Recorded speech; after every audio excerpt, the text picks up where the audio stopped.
सहना भवतु सहनो भुनक्तु सह वीर्यं करवावहे तेजस्विनावधीतमस्तु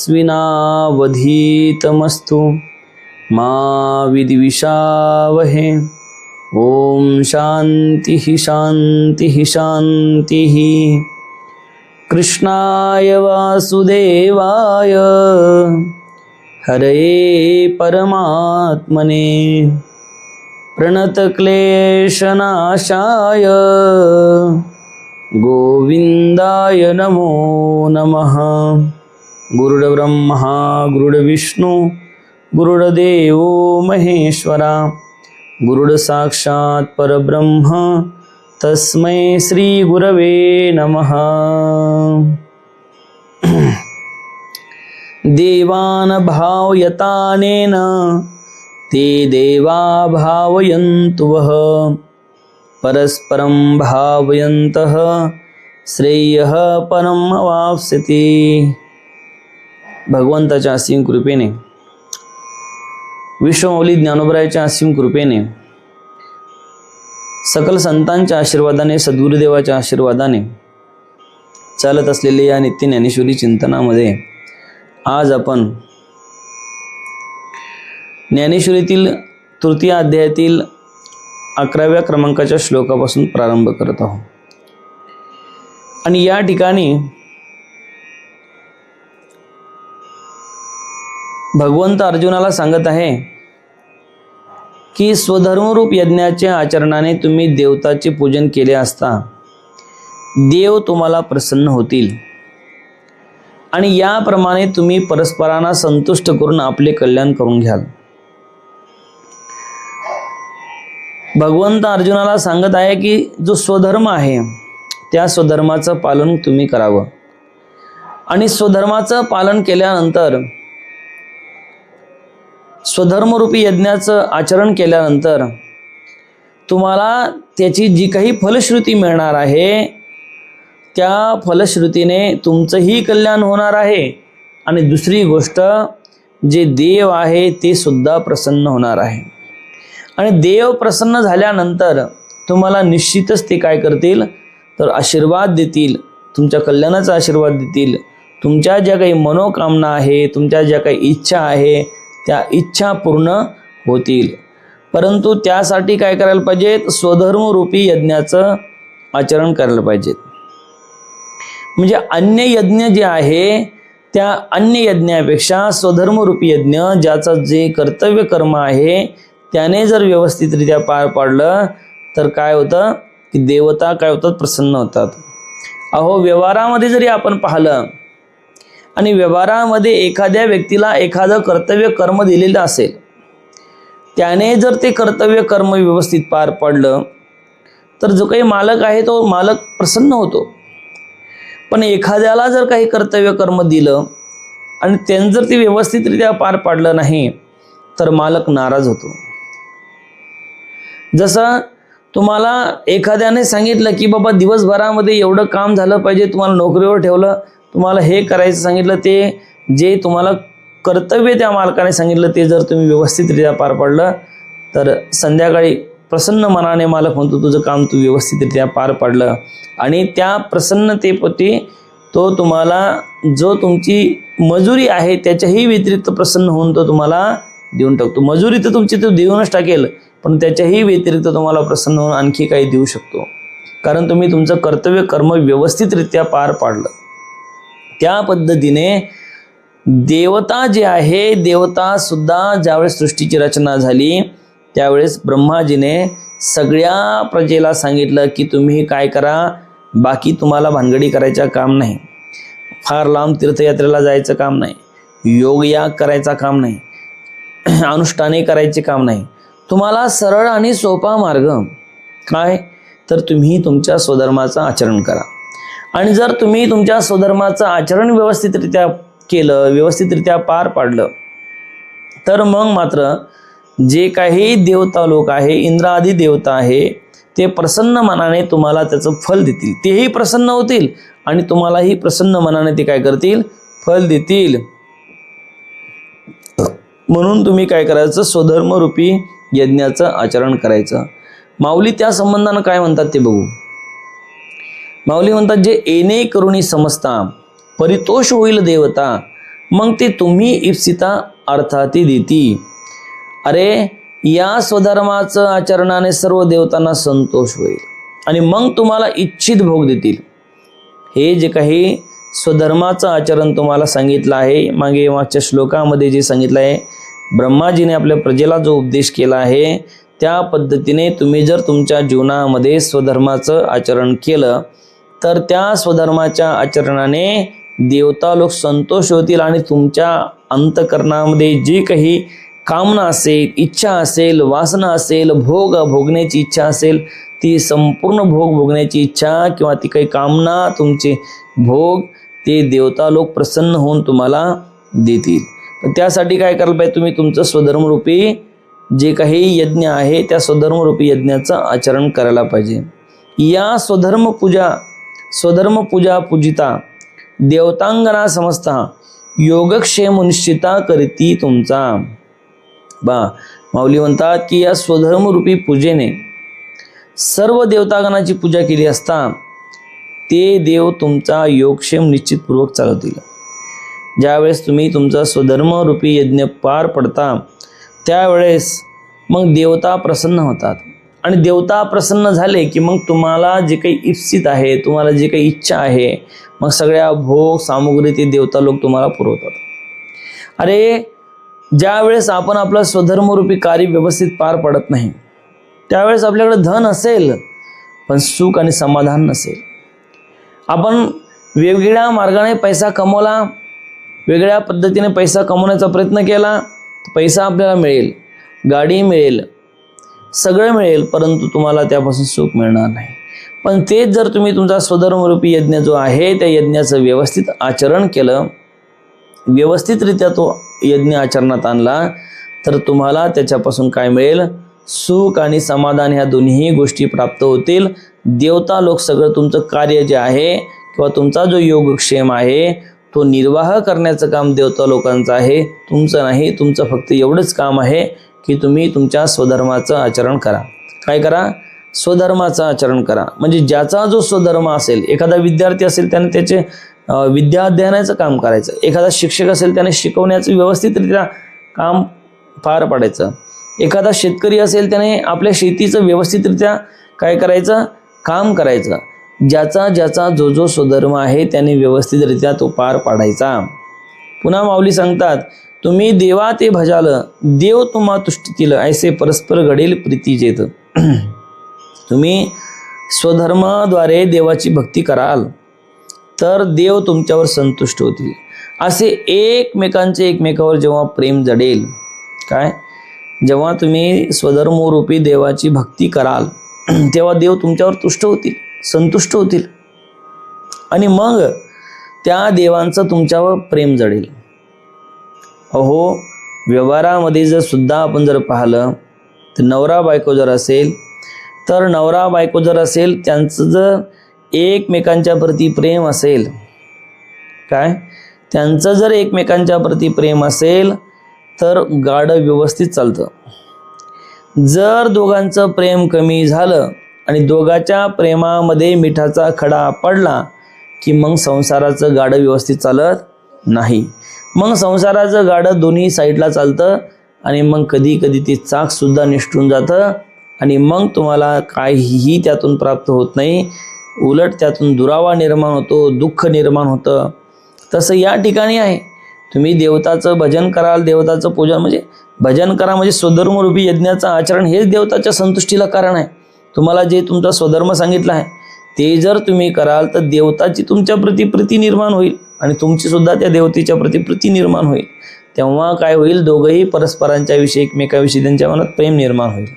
संसारामध्ये तसंच आहे, एकमेकाविषयी प्रेम निर्माण झालं की मग मात्र सगळं व्यवस्थित आणि सुरळीत चालतं. त्या पद्धतीने देवताचं तुमच्या प्रती प्रेम निर्माण झालं तर समजायचं की तुमच्याही जीवनामधील जे काही गाडं आहे संसाराचं ते व्यवस्थित चालल्याशिवाय राहणार नाही. पुन्हा माऊली सांगतात, तुम्ही जे करू म्हणाल ते अपयशी सिद्धी जाईल, वंचितही पुरेल मानसीचा. बघा, तुम्ही जे करू म्हणाल ते सहजच सिद्धीत जाईल आणि तुमच्या मनातील इच्छा ज्या आहे त्या सगळ्या पूर्ण होतील. तुम्ही मनामध्ये जी इच्छा धराल त्या सगळ्या इच्छा काय होतील? पूर्ण होतील. कशा पूर्ण होतील?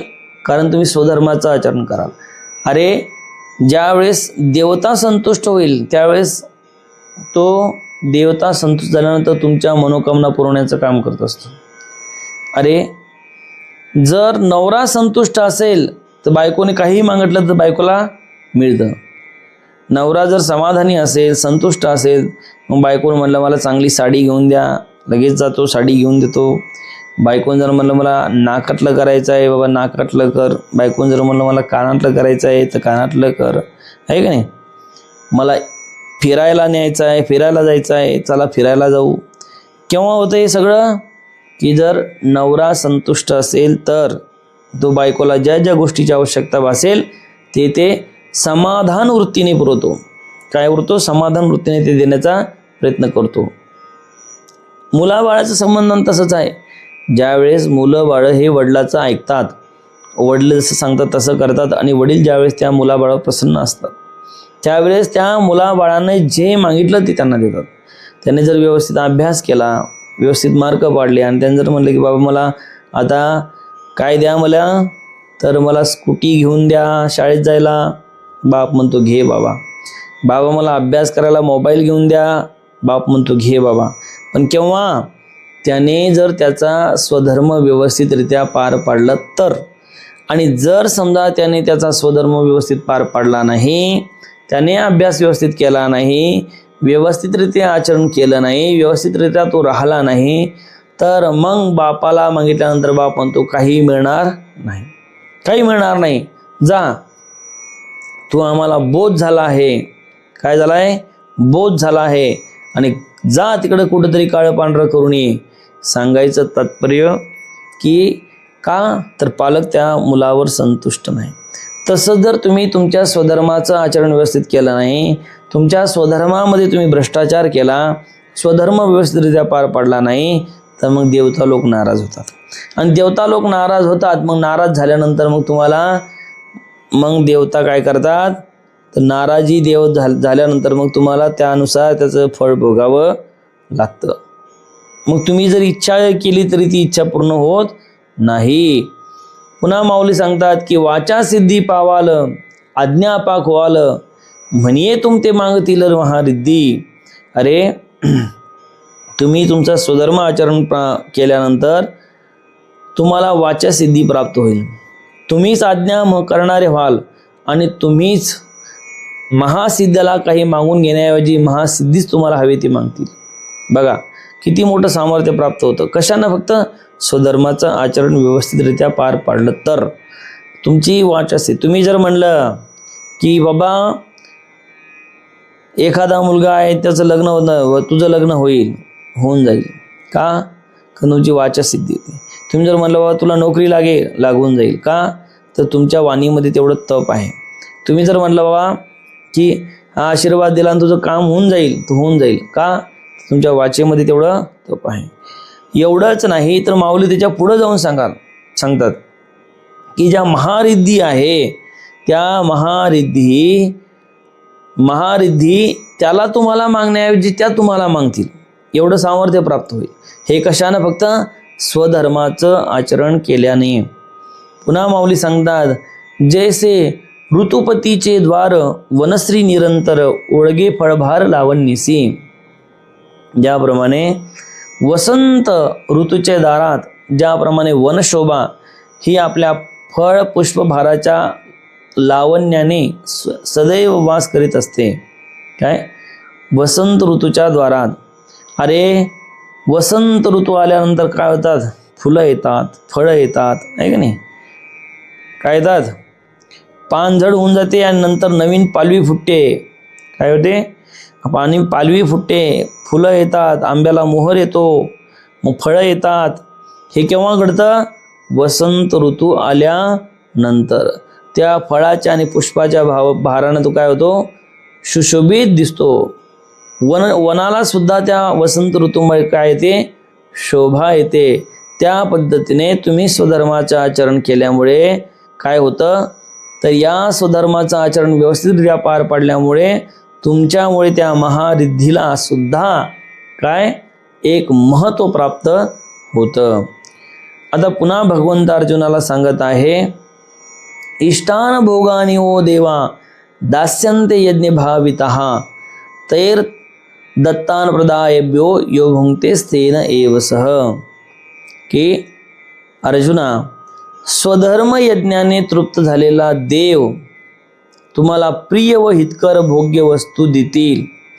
त्याने दिलेल्या भोग्य वस्तू देवाला समर्पण केल्या वाचून जो त्याचा उपभोग घेईल तो चोर समजावा. काय? स्वधर्म रूपी यज्ञाने तृप्त होऊन जे काही देव तुम्हाला प्रिय व हितकर वस्तू देतील तर काय करायचं, त्या भोग्य वस्तू आपण देवताला समर्पित केल्या पाहिजे. म्हणून आपण म्हणतो का नाही, काय म्हणतो, जेवताना काय म्हणतो आपण, वदनी कवळ घेता इथं म्हणतोच, पण ब्रह्मार्पणम ब्रह्म हवीर ब्रह्माग्नो ब्रह्मणाहुतम ब्रह्मेव तेन गंतव्यम ब्रह्म कर्मा समाधिनः. आहे का नाही? ब्रह्माचं ब्रह्माला समर्पित. मिळालं अन्न कशाच्या, कोणामुळे मिळालं? अरे देवतेची कृपा झाली म्हणून अन्न मिळालं. आहे का नाही? अरे देवतेची कृपा झाली म्हणून अन्न मिळाले, देवतेची कृपा झाली म्हणून पर्जन्य, भगवान प्रसन्न होऊन पर्जन्य झाला. आहे का नाही? पाणी पडल्यामुळे शेतात पीक आलं, पीक आल्यामुळे त्याच्यातून अन्नधान्य निर्माण झालं, आणि अन्नधान्य निर्माण झाल्यामुळे ते अन्नधान्य आपण आपल्याला भोग म्हणून खायला मिळालं. नाही अन्नधान्य मिळालं तर काय खाणार आपण? पाणीच पडला नाही तर काय होईल? समजा आता एवढं पाणी लोक वापरतात, किती? पहिले काय होतं, पाणी प्यायला लागायचं. आता सगळ्याच गोष्टी लागतं, प्यायलाही लागतं, आंघोळीला लागतं, आहे का नाही? सगळ्यालाच लागतं. आणि विशेष म्हणजे आता मोठमोठ्या शहरीकरण झालं, बिल्डिंगी झाल्या, प्रत्येकाच्या घरी टॉयलेट बाथरूम झाले, तर त्याच्यामुळे पाण्याचा वापर अति प्रमाणात वाढला. पहिले लोक शौचाला बाहेर जायचे, त्याच्यामुळे 1-1.5 लिटर पाण्यामध्ये होऊन जायचं.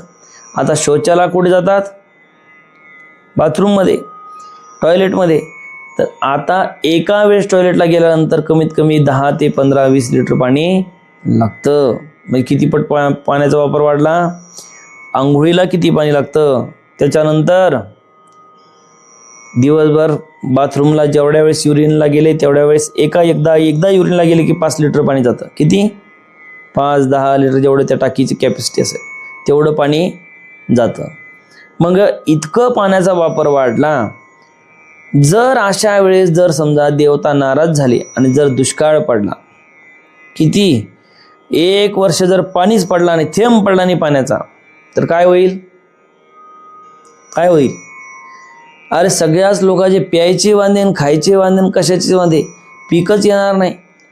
कदाचित 1 वर्ष तुम्ही खाऊन राहू शकाल, पण प्यायला पाणी मिळेल का? आहे का नाही? एखादं वर्ष सरकारजवळ, तुमचा गव्हर्नमेंटजवळ अन्नधान्याचा साठा असेल तर त्या अन्नधान्याच्या साठाच्या द्वारे तुम्हाला खायला मिळेल, पण पाणी प्यायला मिळेल का? नाही मिळणार. अरे आताच मागे 4-5 वर्षापूर्वी तुम्ही पाहिलं असेल की पाणी नव्हतं, तर पाणी रेल्वेने काय केलं? रेल्वेने या शहरातून त्या शहरात रेल्वेचे टँकर जोडून इकडून तिथं पाणी पोहोचावं लागलं.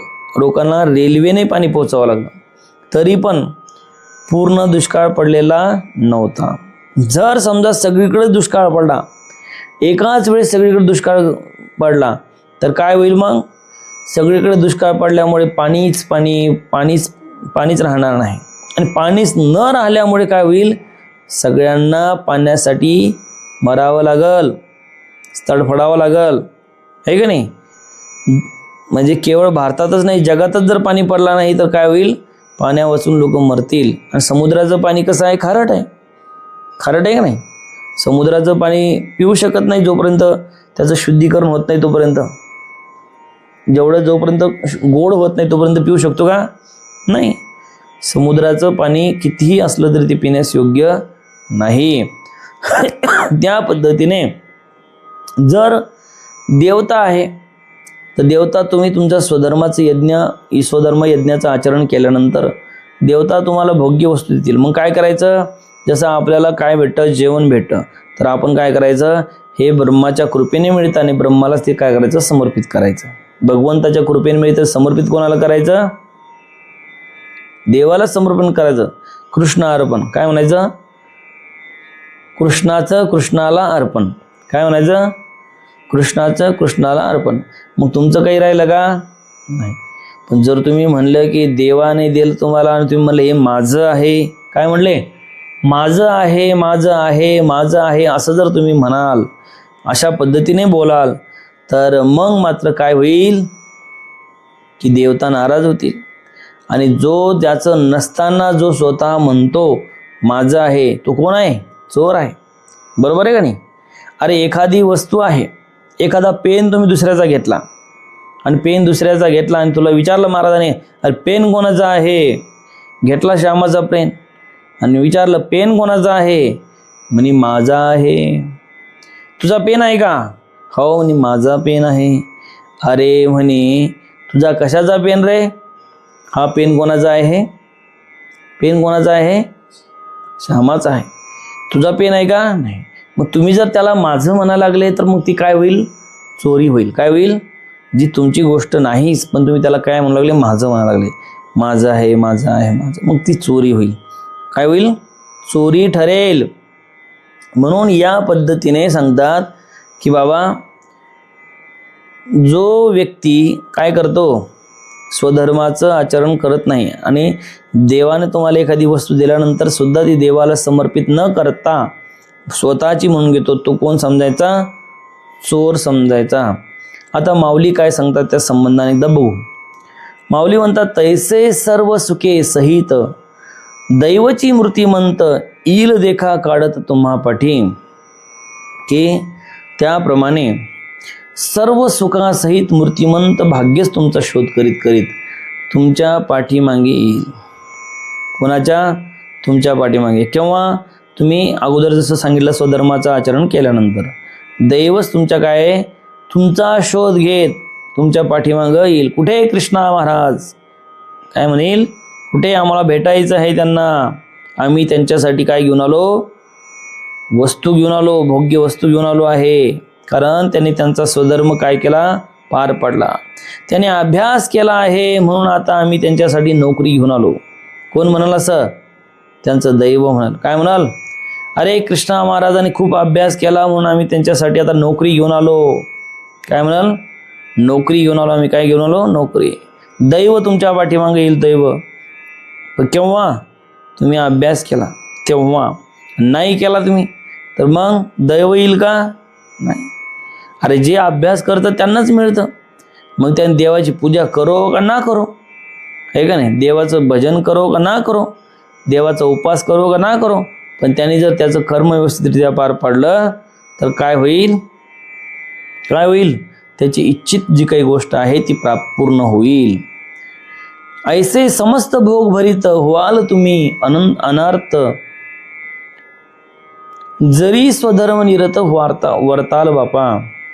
अशा पद्धतीने बाबांनो, अशा प्रकारे जर तुम्ही एकनिष्ठपणे आपल्या स्वधर्माचे आचरण कराल तर सर्व ऐश्वर्याने तृप्त होऊन तुमच्या मनात विषयाची इच्छा राहणार नाही. काय राहणार नाही, इच्छा राहणार. कशाची, विषयाची. त्यासाठी काय करावं लागेल तुम्हाला, तर अशा प्रकारे एकनिष्ठपणे आपल्या स्वधर्माचे आचरण करावं लागेल. कोणता स्वधर्म, अरे विद्यार्थी असेल तर त्याने त्याचा अभ्यास केला पाहिजे, शिक्षकाला ते शिकवलं पाहिजे. आणखीन शेतकऱ्याला शेती केली पाहिजे. त्याच्यानंतर एखादा नोकरीवाला असेल त्याने व्यवस्थित नोकरी पार पाडली पाहिजे. हा स्वधर्म ज्याने आपापला काय केला पाहिजे, पार पाडला पाहिजे. आपापल्या पद्धतीने त्या स्वधर्माचं आचरण केलं पाहिजे.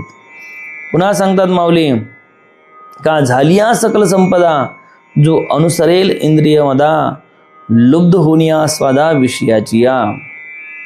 काय, का झालिया सकल संपदा जो अनुसरेल इंद्रिय मदा, जो या उलट असं सांगतात की सर्व प्रकारची संपत्ती प्राप्त होऊन देखील विषयाच्या गोडीला लुब्ध होऊन उन्मत्त इंद्रियाच्या सांगण्याप्रमाणे वागेल. आहे का नाही. तुम्ही बघा की अनेक लोकांना धन संपत्ती प्राप्त होते, त्यांच्या पूर्वभाग्याने म्हणा, प्रारब्धाने म्हणा, किंवा देवता प्रसन्न होऊन मग ते काय करतात, स्वैराचार करतात, म्हणजे त्या धनाचा उन्माद करतात, त्या धनाचा उपभोग घेत असताना दुसऱ्याला कनिष्ठ लेखतात. जे काही धन आहे ते धन चांगल्या मार्गात गुंतवण्याऐवजी दुसऱ्या मार्गामध्ये गुंतवतात. जे अशा मार्गामध्ये ते धन गुंतवतात जे ते गुंतवायला पाहिजे नाही.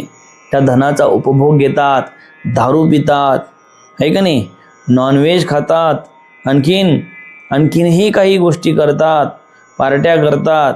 म्हणजे जे धन त्यांना ऐश्वर प्राप्त झालं आहे ते ऐश्वर त्या विषयाच्या गोडीने ते इंद्रियाच्या सांगण्याप्रमाणे वागतात, आहे का नाही. मग इंद्रिय सांगतात तुझ्याकडे पैसा आहे, चाल कुठे, बियर बारमध्ये. मग काय, मन सांगतं इंद्रियाला, आहे की नाही.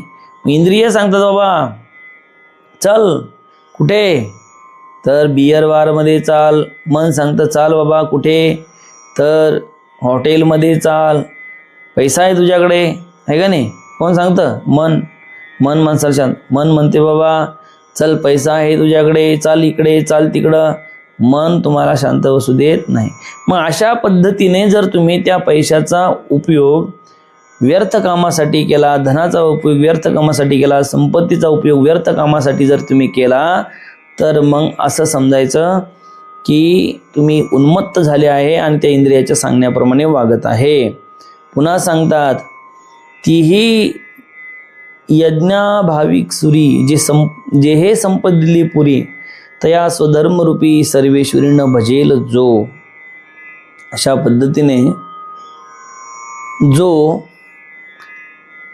स्वधर्मरूपी यज्ञाने संतोष पावलेल्या इंद्रादी देवतांनी जी काही संपूर्ण संपत्ती दिली, त्या संपत्तीच्या द्वारे जो स्वधर्माने ईश्वराला भजणार नाही. अरे संपत्ती देणारे कोण आहे, धन कुबेराचे. कोणाचं आहे, धनाचं डिपार्टमेंट कोणाकडे, कुबेराकडे आहे. कुबेर देतो तुम्हाला धन, कुबेर देतो म्हणजे प्रसन्न होऊन तुम्हाला देतो, म्हणजे प्रत्यक्ष आणून देत नाही, पण तुम्ही तुमचं स्वधर्माचं आचरण केल्यानंतर मग कुबेर प्रसन्न होतो की बाबा तुला तुझ्या जीवनामध्ये जे लागेल ते धन प्राप्त हो, असं म्हणतो. काय म्हणतो कुबेर, तुझ्या जीवनामध्ये जे लागेल ते धन तुला प्राप्त होईल, जे लागेल ते तुला मिळेल. अशा पद्धतीने मग इंद्रादी देवता तुम्हाला प्रसन्न होऊन जे काही धन देतात, जे काही संतोष होऊन धन देतात, आणि तुम्ही जर त्याच्याद्वारे ईश्वराला भजणार नाही तर मग काय होईल. पुन्हा माऊली सांगतात, उदाहरण देऊन सांगतात, जे अग्निमुखी किडा हवन न करील देवता पूजन, प्राप्त वेळी भोजन ब्राह्मणाचे. जो अग्नीच्या मुखात हवन करणार नाही, देवता पूजन करणार नाही, यथाकाळी परमार्थाच्या मार्गावरून वाटचाल करणारा जो भोजन देणार नाही. बघा, जो अग्नीच्या मुखात हवन करणे. अरे काय केलं पाहिजेत, स्वयंपाक करताना सुद्धा महिला मंडळीने पहिली जी काही चपाती आहे ती चपाती कोणाला दिली पाहिजेत, तर अग्नीला समर्पित केली पाहिजेत. कारण अग्नीमध्ये सर्व देवतांचा वास आहे, अग्नीच्याद्वारे भगवंताला ते काय होतं, प्राप्त होतं. मग ती देवता पहिली पोळी कोणाला द्यायची, अग्नी. आज सुद्धा आपल्या आश्रमात पहिली पोळी इंगळेबाई कोणाला टाकते, तर अग्नीमध्ये टाकून देते, अग्नीला समर्पित करते. म्हणजे अग्नीच्याद्वारे काय होते, ती देवताला समर्पित होते. आता गॅस निघाला, आता जर ती पोळी जर गॅसवर जाळावं का कशावर जाळावं, पहिल्या चुली होत्या, चुलीमध्ये टाकल्या जात होती, तर ती अग्नीला समर्पित. आता गॅस निघाल्यामुळे आता ती पोळी जर त्या गॅसवर जाळायचं म्हणलं तर काय होईल, घरात धुवा निघल पोळी जळल्यानंतर, बरोबर आहे का नाही. तर आता परिस्थिती बदलत राहिली तरी सुद्धा ती अग्नीला समर्पित केले पाहिजेत. म्हणजे काय केली पाहिजेत, मग तर तुम्ही ती वेगळी काढून ठेवा, ती गाईला खाऊ घाला, आहे का नाही, काहीतरी तिचा उपयोग घ्या. तर सांगायचं तात्पर्य, अग्निमुखात हवन केलं पाहिजे, किंवा ज्या पद्धतीने हवन, असं म्हणतात की जो साधक असेल, ब्रह्मचारी असेल, त्यांनी काय रोज हवन केलं पाहिजे. त्याच्यामध्ये हवन करून काय केलं पाहिजे, समिधा टाकून त्याच्यामध्ये हवन करून देवताची प्रार्थना केली पाहिजे. सगळ्यांसाठीच तो नियम सांगितला आहे, परंतु सगळे तर कोणी करत नाही. देवता पूजन केलं पाहिजे, देवता पूजन करत नाही. सकाळी उठले की स्नान, संध्या झाली की देवताला स्नान घालणं, देवताचे पूजन करणं, त्यावेळी देवता प्रसन्न होतात. यथाकाळी परमार्थाच्या मार्गावरून चालणाऱ्यास, जो परमार्थाच्या मार्गावर चालणारा जो कोणी व्यक्ती आहे. म्हणून बघा तुम्ही दिंडीमध्ये जात असताना कित्येक लोक अन्नदान करतात की नाही, त्यांना भोजन दिलं पाहिजे. कोणाला? जे परमार्थाच्या वाटेवर चालू आहे, परमार्थ करत आहे, परमार्थाच्या मार्गावर चालू आहे, अशा व्यक्तींना काय केलं पाहिजे? अन्नदान केलं पाहिजे, भोजन दिलं पाहिजे. म्हणून बघा, दिंडी चालल्यानंतर लोक म्हणतात, या महाराज आमच्या घरी या, जेवण करा. काय म्हणतात? जेवण करा. कारण त्याने काय होते?